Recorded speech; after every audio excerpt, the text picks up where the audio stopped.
kemudian juga untuk pengeluaran minyak goreng curah di sini. Jadi kemudian untuk minyak yang asam lemak bebas atau yang dimurnikan itu ada di TMAD ini ditampung sendiri. Ini untuk non food, bukan untuk industri makanan.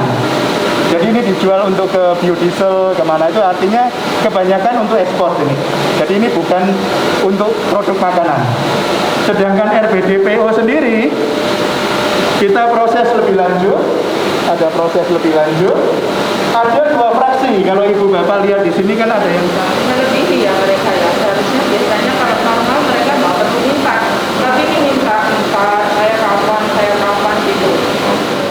Tadi kita mengadakan pengecekan langsung ke pasar untuk mengetahui harga eceran tertinggi terkait dengan ketetapan pemerintah untuk harga eceran 14.000 per liter atau 15.500 per kilo. Kita sudah tanyakan ke pedagang dan sesuai. Saat ini kita ada di PT Smart, di mana PT Smart ini juga salah satu produsen yang memproduksi minyak curah.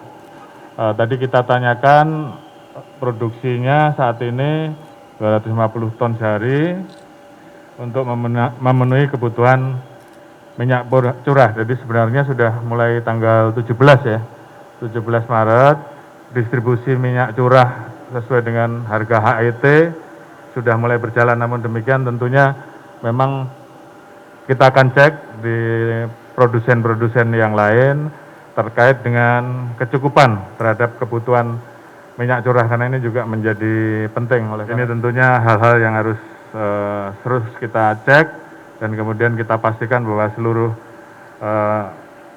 kegiatan distribusi ini betul-betul bisa berjalan dengan baik. Ini akan kita ikuti terus dan mudah-mudahan ketersediaan minyak curah HET betul-betul ada di pasaran, khususnya di bulan Ramadan.